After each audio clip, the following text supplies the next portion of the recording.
তো অনেক দিন ধরে ভাবছিলাম একটু বাড়িতে চাউমিন বানাবো, ভাবছিলাম একটু চিকেন চাউমিনই বানাবো, কিন্তু ফ্রিজ খুলে দেখলাম চিকেন নেই।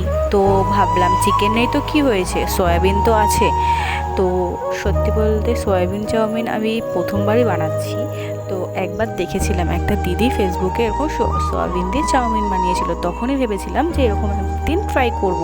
কিন্তু করব করে আর সেরকমভাবে করা হয়ে উঠছিল না। তো আজকে ভাবলাম যখন খেতে ইচ্ছেই করছে, তাহলে সয়াবিন দিয়ে এই চাউমিনটা আজকে ট্রাই করা যাক। তো প্রথমেই আমি একটুখানি সবজি কেটে নিয়েছিলাম। আমাদের ফ্রিজে অল্প একটু ক্যাপসিকাম ছিল, আর একটু গাজর ছিল, একটু বিনসও ছিল, কিন্তু বিনসটা আমার অতটাও ভালো লাগে না, তাই জন্য আমি বিনসগুলো দিইনি। আমি একটুখানি গাজর আর ক্যাপসিকামটাকে কেটে নিয়েছিলাম লম্বা লম্বা করে। তো প্রথমে আমি সেদ্ধ করে রেখেছিলাম চাউমিনটা, আর হচ্ছে অল্প একটু সয়াবিন। তো সয়াবিনটাকে সেদ্ধ করে হালকা করে একটুখানি লাল লাল করে ভেজে নিয়েছিলাম।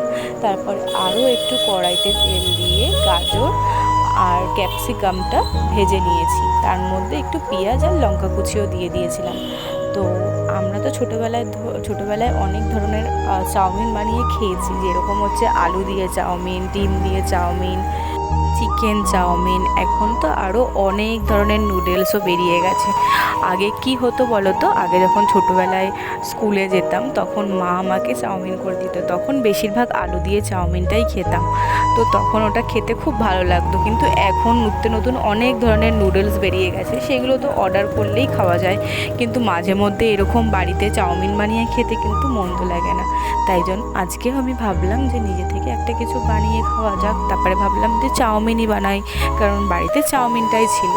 তো দেখতে দেখতে আমার এই ভাজাগুলো হয়ে গেছে। তো এর মধ্যে আমি আর একটা ডিম দিয়ে দিয়েছিলাম। ডিমটাকে হালকা করে লাল লাল করে এর সাথেই ভেজে নিয়েছি। আমি এখানে বেশি অয়েল ইউজ করিনি। তো এই ভাজাভুজিগুলো তো মোটামুটি কমপ্লিটই, অনেকটা লাল লাল করেও ভাজা হয়ে গেছে। আর আর চাউমিনটাকে তো আমি আগেই সেদ্ধ করে রেখেছিলাম, সেদ্ধ করে ওটাকে জল ঝরাতে দিয়েছি। আর হচ্ছে এইখানে আমি সয়াবিনগুলোকে দিয়ে দিলাম। সয়াবিনগুলো দিয়ে একটা ম্যাগি মশলা একটু উপর থেকে ছড়িয়ে দিলাম, কারণ আমি ম্যাগি মশলা ছাড়া এখানে এমনি কোনো মশলা ইউজ করিনি, শুধু এই ম্যাগি মশলাটাই দিয়েছিলাম। আর এখানে সেজওয়ানের হট অ্যান্ড চিলি যে সসটা রয়েছে, সেই সসটাও একটু দিয়েছিলাম, কারণ এখানে একটু স্পাইসি হলে আর একটু ভালো লাগে। আর আমি যেই কাঁচা লঙ্কাগুলো দিয়েছিলাম, সেই কাঁচা লঙ্কাগুলো সেরকম একটা ঝাল ছিল না, তো সেই জন্য আমি এই সসটা একটু দিয়েছিলাম। এই সসটা একটু ঝাল ঝাল ছিল, তো সেই জন্য তো ভালোই লাগছিলো। আর কালারটা অনেকটা চেঞ্জ হয়ে গেছিলো। তারপরে আমি এই যে সেদ্ধ করা নুডলসগুলো এইগুলো ওর মধ্যে দিয়ে দিয়েছিলাম। এইগুলো দিয়ে একটু ভালো করে ভেজে নিলেই ব্যাস তৈরি আমাদের সোয়াবিনের চাউমিন। ব্যাস এটা হচ্ছে পুরোপুরি অনেকটাই রেডি। আর এখানে অল্প একটু ভাজা ভাজা করে নিলেই ব্যাস তৈরি হয়ে যাবে আমাদের সয়াবিনের চাউমিন। এটাকে একটুখানি লাল লাল করে ভেজে নিতে হবে, ব্যাস আর কিছু না।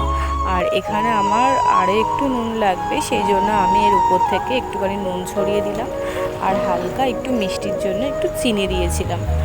আর এখানে তোমরা যদি চাও তাহলে তোমরা একটুখানি গোলমরিচের গুঁড়ো ব্যবহার করতে পারো। গোলমরিচের গুঁড়োটা দিলে আরও বেশি টেস্ট লাগে। আমাদের ঘরে ছিল না, তাই আমি আর দিইনি। আর উপর থেকে আর একটু সয়া সস দিয়ে দিয়েছিলাম, যাতে একটুখানি দেখতে ভালো লাগে। আর হচ্ছে এই যে নেড়ে চেড়ে আমি সব মশলাগুলো, ভেজিটেবলসগুলো আর হচ্ছে সয়াবিনগুলো ভালো করে চাউমিনের সাথে মিশিয়ে ভালো করে লাল লাল করে ঝুড়ো ঝুড়ো করে ভেজে নিয়েছি। তোমরা দেখতেই পাচ্ছ কতটা ঝুড়ো ঝুড়ো হয়েছে।